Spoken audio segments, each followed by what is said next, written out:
I'm Eva Chen. Today, we're diving into the world of the saber-toothed tiger. But before we get started, let's clarify one thing. The term saber-toothed tiger isn't as straightforward as it seems. Most people picture Diego from Ice Age, a tiger with two ridiculously long canine teeth. The name and look suggest it's closely related to modern tigers. But actually, they only share a very distant ancestor from about 20 million years ago. So they're not close relatives at all. And the name saber-toothed tiger, that refers to an entire group of extinct big cats, specifically the subfamily Machairodontinae. Their defining feature? All of them had elongated upper canines. So yes, many species fall under the name saber-toothed. Now, the specific one most of us think of, with the most iconic teeth, is Smilodon, also known as the saber-toothed cat. Among them, Smilodon fatalis is the most famous. It had the longest canines and the biggest reputation. But there were other less dramatic saber-toothed cats too. Take Mitailuris, the so-called short saber-toothed cat, that lived 12 to 9 million years ago. Then came Megantereon, around 4 million to 12,000 years ago. Their canines were about 10 centimeters long, big, but not outrageous. They had a kind of middle-of-the-road build, stronger than modern big cats, but nowhere near as exaggerated as Smilodon.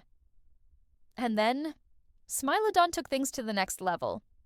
Its fangs could reach up to 28 centimeters, literally sticking out past the jaw even when its mouth was closed.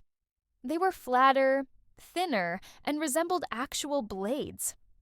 That's how it got the nickname saber-toothed. So in this video, we're focusing on Smilodon. Biologically, Smilodon belongs to the genus Smilodon, obviously. And there were 3 species, all in the Americas: Smilodon gracilis, Smilodon fatalis, and Smilodon populator. The earliest was Smilodon gracilis. It evolved about 2.5 million years ago in North America. It was relatively small, around 55 to 100 kilograms, similar to a modern jaguar. Then, about 1.6 million years ago, it gave rise to Smilodon fatalis. This one weighed 160 to 280 kilograms, about the size of a male Siberian tiger. And finally, the biggest of all, Smilodon populator, which appeared in South America. This one was enormous, weighing up to 440 kilograms.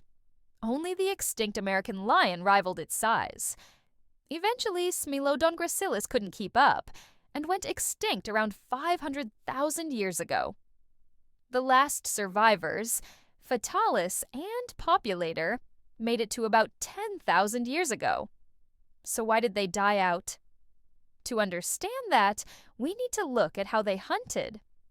Lucky for us, we know a lot about them, thanks to one very sticky place, the La Brea tar pits in Los Angeles. These tar pits trapped thousands of animals over millennia. We've recovered over 2,000 Smilodon skeletons from there, making it the second most common fossil after dire wolves. The bones are remarkably well preserved, so scientists can reconstruct how these cats lived and died. Now, what did they hunt? Based on their build, they specialized in taking down big prey. Ancient bison, camels, ground sloths, mammoths, you name it. They weren't fast runners. Their bodies were stocky, with powerful front legs and short tails. So rather than chasing, they probably ambushed prey, then used brute strength to wrestle them down. But here's the debate. How did they actually kill? Their bite force was relatively weak, but their neck muscles were incredibly strong. So instead of biting down like a lion, they may have slashed downward with their teeth, stabbing into the neck like a sword. In and out. Repeat. Holding on like a lion might snap those fragile fangs. So it makes more sense they stabbed and released, over and over. Were they loners or pack hunters? Most experts think Smilodon lived in groups. Why? Because of what we found at La Brea. Many injured individuals showed signs of healing. Broken legs, dislocated joints, even a cat that lost one of its saber teeth and still survived. That hints at care and food sharing, a sign of social behavior. Plus, 90% of the fossils in the tar pits were predators. Maybe a large herbivore got stuck, and a whole pride of Smilodon came in to feed, only to get trapped themselves. Now, about extinction. The pattern is very suspicious. Saber-toothed cats went extinct not long after humans arrived. Homotherium, their cousin, vanished from Africa about 1.5 million years ago. In Eurasia, they lasted until around 30,000 years ago. In the Americas, gone by about 10,000 years ago. Seems to line up with human migration, doesn't it? Now, it's not that humans hunted Smilodon directly, but both species targeted the same big herbivores, and those animals had no fear of humans, which made them easy pickings. Add in rapid climate change at the end of the Ice Age, and things got worse. Vegetation changed. Prey disappeared. Big predators like Smilodon couldn't adapt quickly enough. That's the story of the saber-toothed cat. Powerful, iconic, doomed. If you enjoyed this video, please give it a like, subscribe to the channel. Thanks for watching, and see you in the next one.